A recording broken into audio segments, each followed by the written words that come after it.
How's it going, guys? This is Jay here with FantasyLabs, and I'm joined here with Pete, aka CSU Ram 88, and we're here to talk a little bit of baseball for this Friday, June 3rd, 14-game slate. But first, it wouldn't be a Jay and Pete pod if we didn't talk a little bit of basketball, some analysis on Game 1 tonight. So, Pete, what did you think about the game?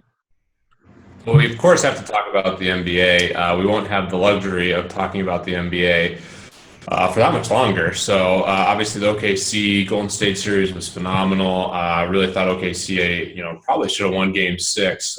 But the way Golden State won with Steph getting his rhythm in Game 7 and all the momentum, it seems like they're in a great spot. And then tonight, very interesting, Clay got in foul trouble. Steph had an off game, turning the ball over, shooting terribly. They still win by 15 because they get a vintage performance from Sean Livingston.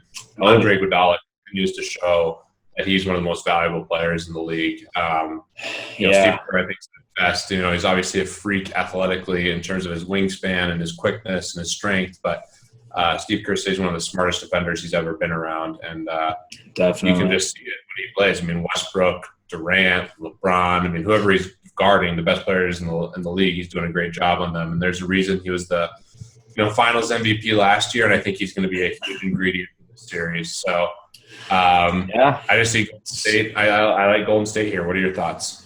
Yeah, I'm similar. I think Game 1 showed us a lot. I don't really anticipate the Warriors bench playing this well again. I know they're really good and they have a big advantage over the Cavs bench, but at the same time of that, it's obvious that Steph and Clay won't just go ghost again as well. So I think looking at the series as a whole, I think it's easy to kind of say after one game that the Warriors are just looking amazing and they've got no production out of their best player and they still crushed. But all it takes is one game. It's next game. Cavs will retool, work on a few things, and if they steal next game, it switches immediately. But I don't think it will. I think my favorite part about this game was definitely Livingston. He's kind of one of those athletes that you look at an alternative career if he never had that injury, a much better career, much different career. So I'm really happy he's playing this well, and he had a huge game. I think he's been underrated all season, really, coming off the bench. And like you said, Iguodala is just – it's ridiculous, his defense.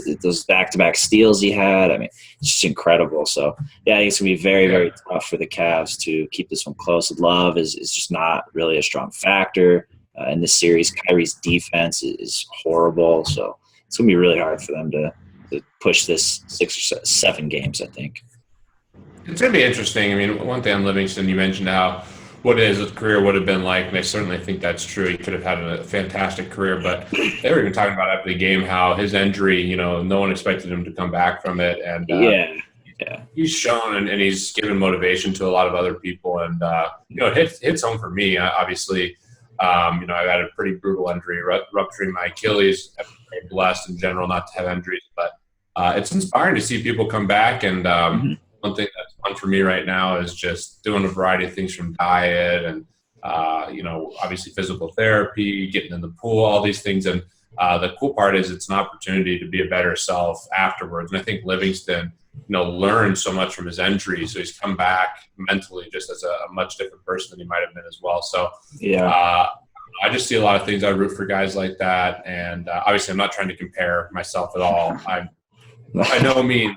I'm a retired basketball player at this point, but it's cool. Just like they talked about how people, who are in ski accidents or, other accidents where they told maybe they couldn't walk again, and they looked at Sean Livingston's story and they had motivation. For me, I've been following Mario Chalmers because he ruptured his Achilles the day before me. So it's always cool to see athletes come back from injuries, and it definitely serves as good motivation. So root for Livingston. I think Golden State's in a great spot. I do think that a really good LeBron game's coming. It'd be great for the Cavs if it happened here in Game 2. Also, Kyrie did not shoot the ball that well tonight, and I definitely think that's possible. So I agree with you on Love. He's going to have a hard time in this series, but I actually thought he played decently well on the offensive end tonight. Offensively, it was fine, but it's the other end that matters, yeah. It's just right. That's just a problem no matter what. So they'll have to figure out rotations. I think Shumpert will be a big thing. I was kind of surprised Channing Frye didn't play that much, but definitely a fun series. And I hope Cleveland comes out with a punch at some point, just to make it close. Even though I'm bullish on Golden State for the series. Yeah, I like Golden State too, but at the same time, I just want to see a close series. I really, a lot of us were excited about this rematch. The Cavs are healthy, so I'd like to definitely see it at least go 6, and hopefully a Game 7 would be really, really fun. And we have to fly out for that one. Um, Oh yeah. but enough talk about basketball. We'll leave it there, even though I'm sure we could talk a lot longer about it. But let's jump into this baseball slate for tomorrow. But before we start, I just kind of want to mention that we'll be trying some new things. I think starting next week, we're still kind of finishing up some last-minute touches regarding these podcasts. But we're really excited about it, and we'll keep you guys updated with all the details and when you can kind of expect to see something new.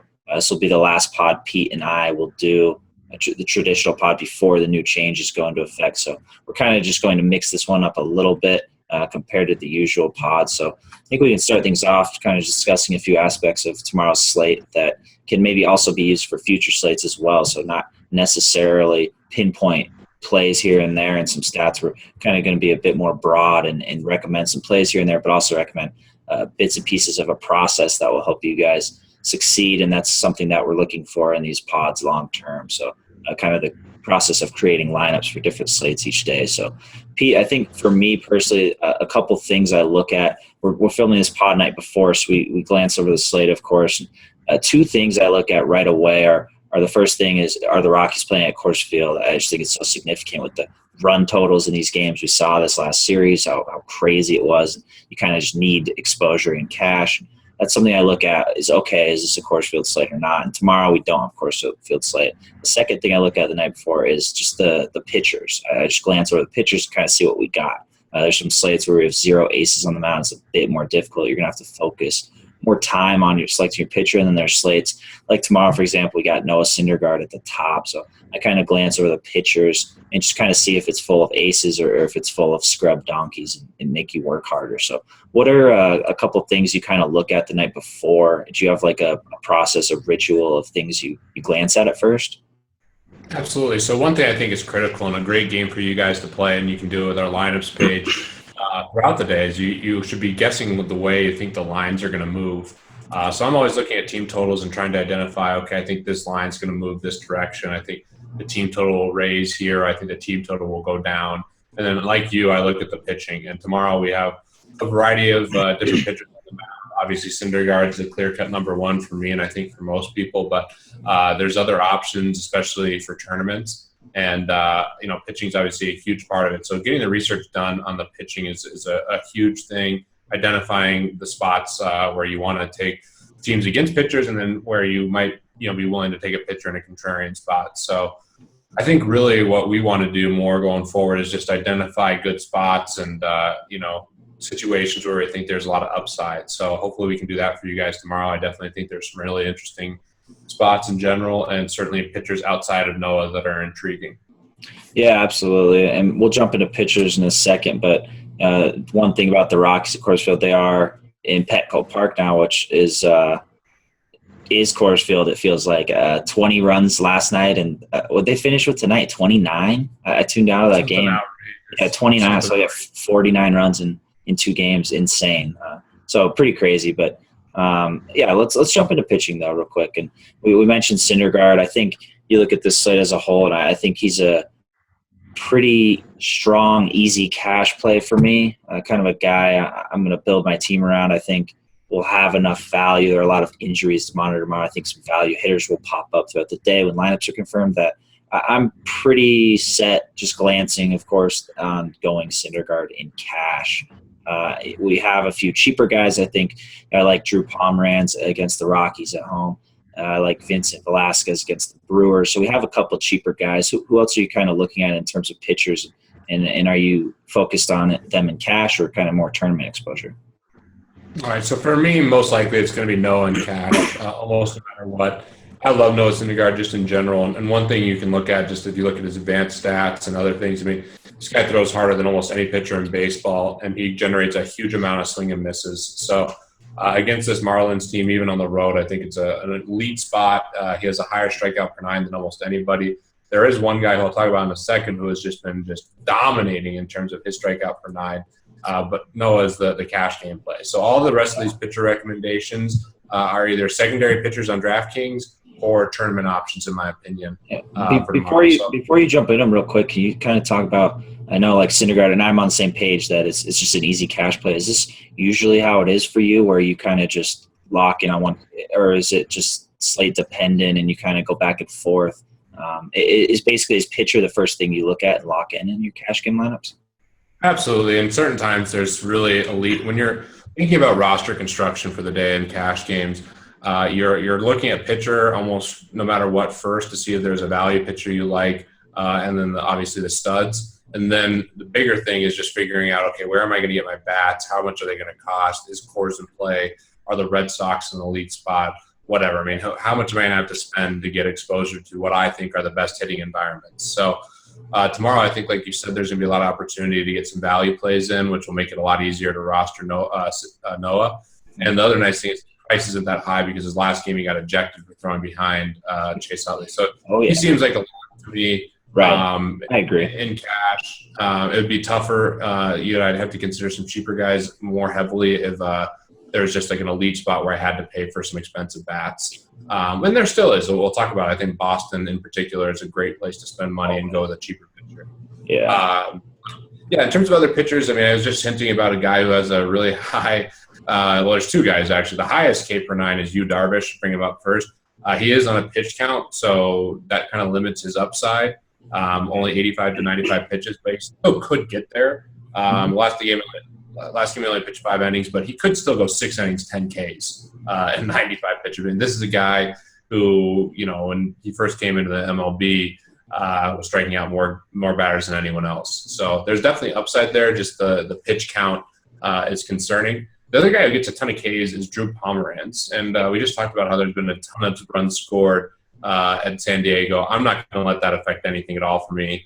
Maybe the bats are a little bit hotter for San Diego, which you could argue, boost their value or boost the win equity for Pomeranz a bit. But I think this is a lead spot. The Rockies going from Coors Field to San Diego, even though there's been a ton of runs recently, San Diego is a pitcher's park. That's a terrible park shift for hitting for the Rockies, which they always have, but especially in this spot. And he gets a ton of Ks, and the Rockies do worse against left-handed pitching. So he's a guy that stands out. I talked about Yu Darvish. He's interesting. I think Vincent Velasquez against Milwaukee, who strikes out a ton. Two teams you want to be targeting with pitchers are Milwaukee and San Diego with righties. So Velasquez, to me, looks like a really elite play who also has a ton of K upside. So those are the guys I really like. Guys I probably won't have too much exposure to are like Danny Salazar. Even though the line's relatively strong, Kansas City doesn't strike out enough for me, and I just think that's a tougher spot. Kenta Maeda has a great line as well, but his strikeouts and how deep he goes into games concerns me. So I think he's an intriguing play, but you look at his last 4 games, 5 innings, 4 innings, 5 innings, 5 innings. I'm probably not going to have too much Maeda in my cash games and even tournaments. Obviously, I'm going to be having Noah, but on a DraftKings, he's in consideration for some, I think. But I just like the upside of a lot of these guys more. And then finally, David Price. He's just a little too expensive, and Toronto is a scary team when you have a lefty going out there. So I'm not quite as high on him. And then one other guy I guess there's 2 other guys. That's a lot. There's a lot of these upper tier guys. I think Liriano could be a really intriguing play. Definitely one of the more contrarian plays against the Angels. And then Gio for Cincinnati. On the road, it's risky with Gio. He still doesn't have great control, but he doesn't give up too many home runs. And this Reds lineup is absolutely terrible. We'll talk about how we expect Washington hitters to have a pretty good game as well. So I think he's intriguing. I pretty much named the majority of the pitchers that I'm considering, but there's still guys like Cueto and Odorizzi and all these other plays that Tillman that I wouldn't absolutely hate. So definitely a lot of options at pitcher, especially for tournaments tomorrow, Jay. Yeah, this is an incredibly deep tier of pitchers. I think cash it's just so simple to kind of lock in on one guy, and I think for both of us that's Syndergaard, and it's something I'm not really going to overthink too much or mess around with too many options based on the bats we're targeting. But I think for tournaments though, you get into a very interesting kind of predicting ownership for some of these guys, weighing upside.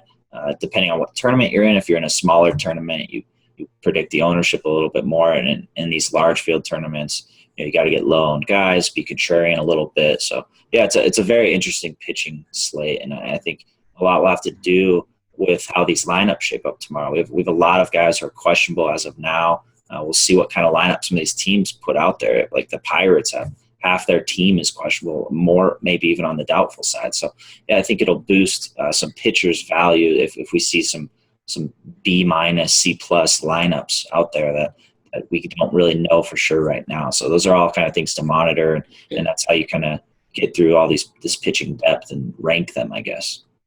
Right, and that's a big thing you hit on it. There's a lot of options. I talked about guys who have a ton of upside, and I think it's important to focus on the guys who can go deep into games and are getting a lot of strikeouts. But like you said, look for the teams that put out subpar lineups and confirm that you think the lineup's bad with line movement as well. So a lot of things to take advantage of once the lineups come out, and I think that's a critical part of every good MLB DFS player's process is adjusting when lineups come out and not just being set on certain guys regardless of what happens. There's a lot of valuable information, and sometimes a pitcher that you weren't as high on becomes a really great play because two of the best players on their team are out and the line moves like crazy. So take all that into consideration, and it's definitely a fun slate for pitching tomorrow. Yeah, and what you said actually rings so true for me personally as a player too, and a lot of people, they get so set on a lineup.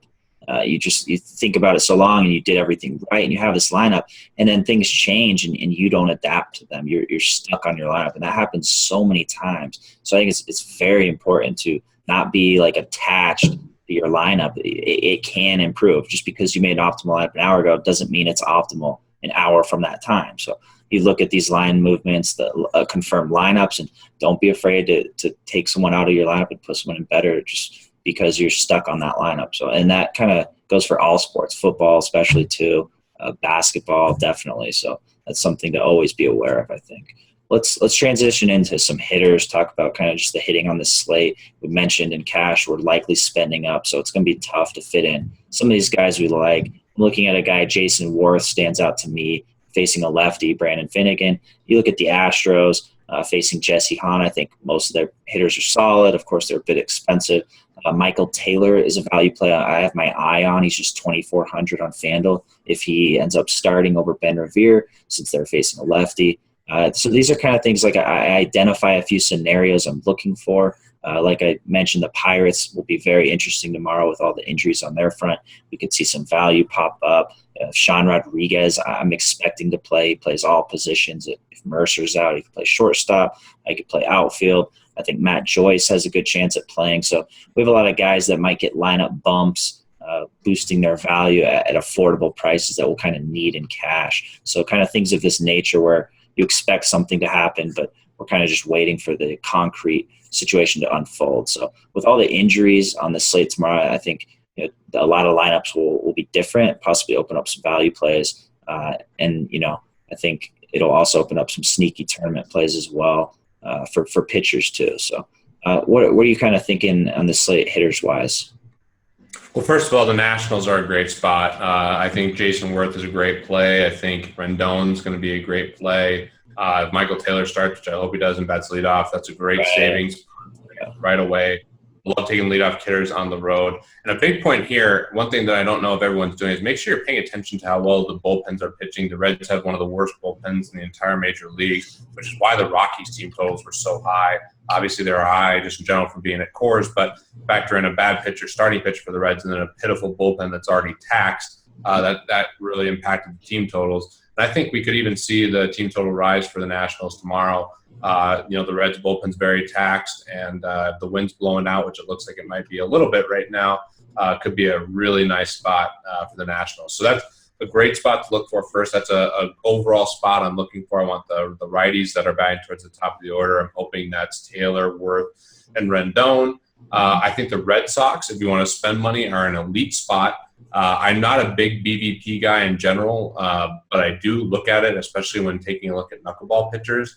And Travis Shaw is 12 for 15 off R.A. Dickey. Bogarts has like a 360 average or something like that. Ortiz is in him well. So there's a lot of value, I think, in the Red Sox bats, even at these prices. I think that's a great tournament strategy. And if you do want to fit one or two expensive bats in, I think that does make sense with the Red Sox as well.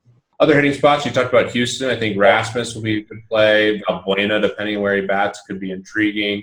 I think that's a really nice spot overall. I think that if you want to be a little more contrarian, but another spot, well, not even contrarian, but another spot that hasn't been used a lot but has been yielding a lot of runs like you mentioned before is the Padres. And if you want to buy into the hot hand stuff against the lefty, which favors them a lot, they're much better versus lefties with that lineup.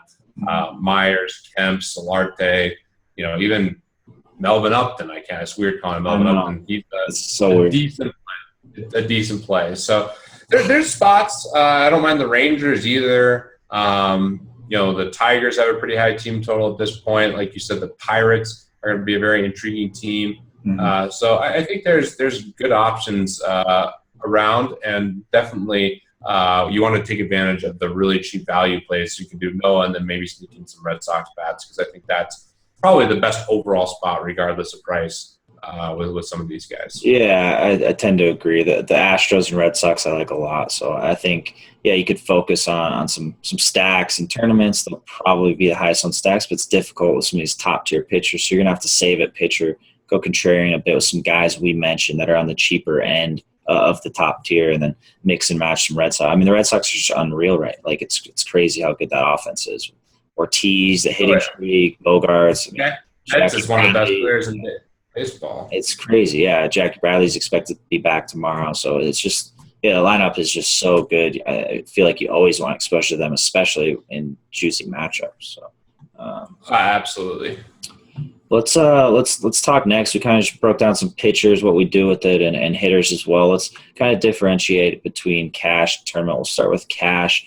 As far as like high totals and cash, can you talk a little bit about how you deal with these teams that have high totals, like the Red Sox and Astros, in cash? Is there some type of threshold that you have personally for how, if you stack a team in cash? I know we just kind of saw, for example, Coors Field recently. The last few nights, you needed exposure to those Rockies bats in cash. I mean, we had guys. I think Cargo the first night was like 70% owned. I mean, these guys are carrying high ownership. You have to have them in cash.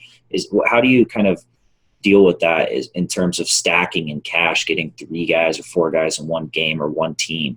Are you still inclined to stack on non-Coors Field slates? Yeah, I am in general, especially over on FanDuel now, where they give more points for RBIs and runs.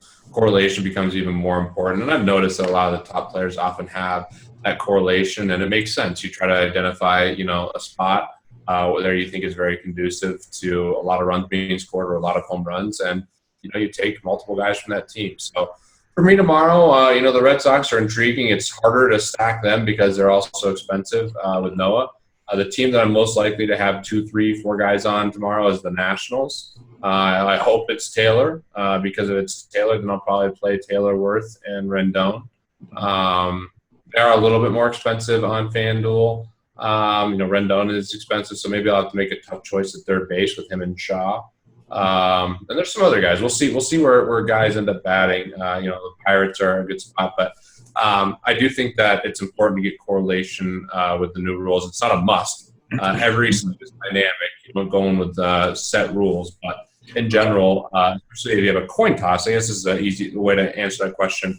A lot of times you'll have a 2 versus 2 or a 1 versus 1 or a 3 versus 3 where you think it's really close. If you can't make up your mind on one side being better than the other, go with the side that's going to give you more correlation, especially on FanDuel now where there's additional points for runs and RBIs.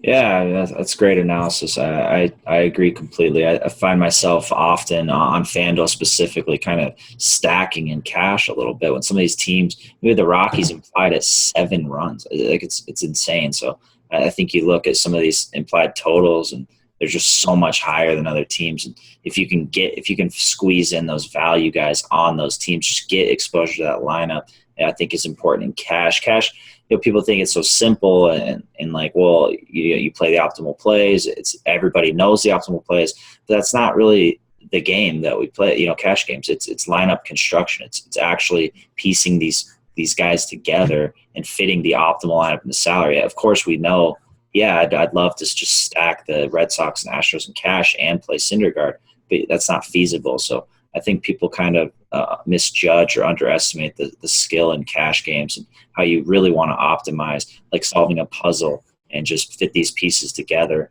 getting exposure to these top teams, hitting those value plays, Michael Taylor if he starts, and then as well as getting Syndergaard in cash. So I think those are all kind of things to enhance your cash game skills and make sure you're not just throwing in a cash team because it's easy to make a cash team with guys you like.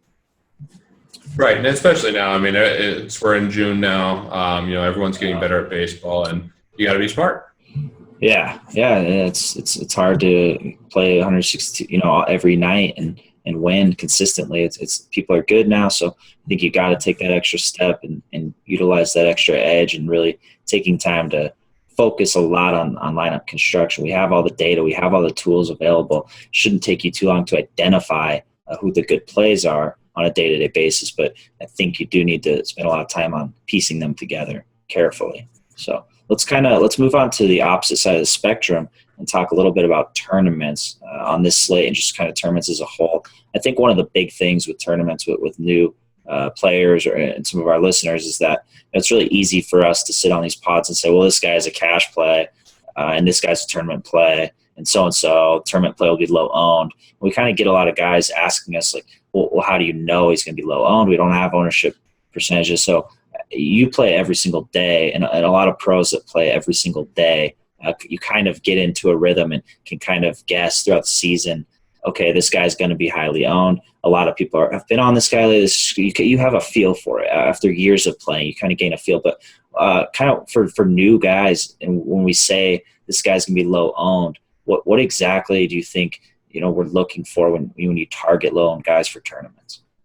Okay, so I think it's real. I think being contrarian is pretty simplest. Well, it's obviously a huge art, but there's a pretty easy way to identify players that are contrarian, and that's to first identify what you think is going to be the chalk, and pretty much everything away from the chalk will be relatively low owned. So when I'm looking at the chalk, which is oftentimes going to be all the cash game plays we talked about, you're looking for Vegas high team totals, number one. That's always a huge indicator of where people are going to go is the highest team totals.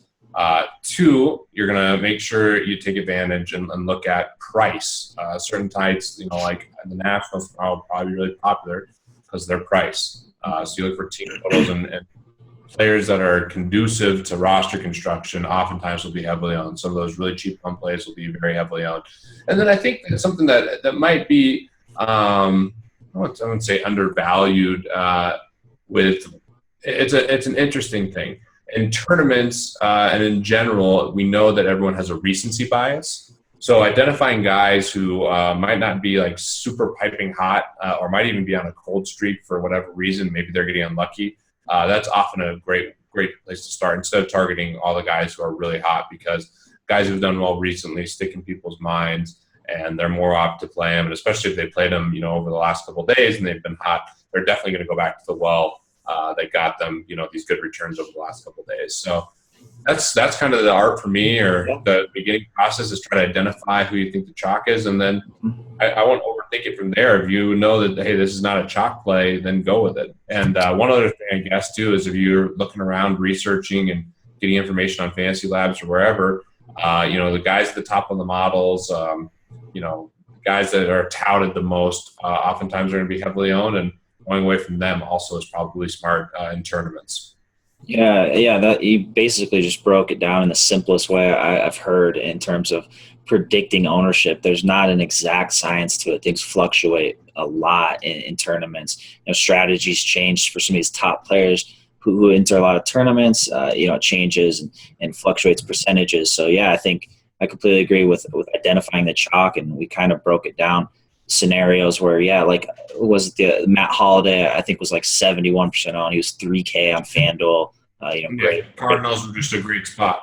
Yeah, great spot. And that's just something you have to be aware of and say, okay, this guy is just such an obvious play that he has to be chalk.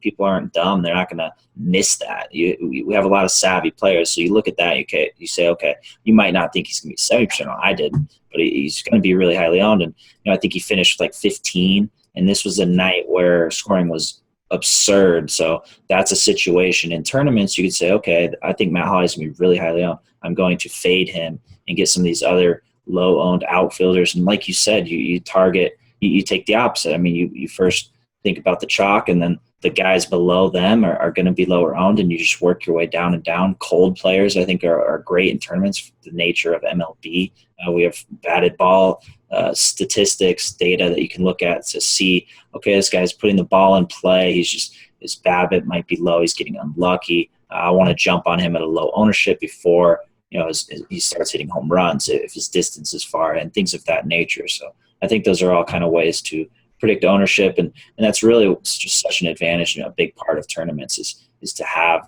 your low owned guys, and you don't need to make a team full of them, but you do need a few to separate yourself from everybody else in tournaments. So I think on nights with heavy chalk, they're arguably some of the best nights to play tournaments, because these guys are just going to carry such high ownership. So you might look at a slate and be like, wow, it's so easy to make a cash team. That might, maybe you want to get a little bit more action in tournaments on those slates.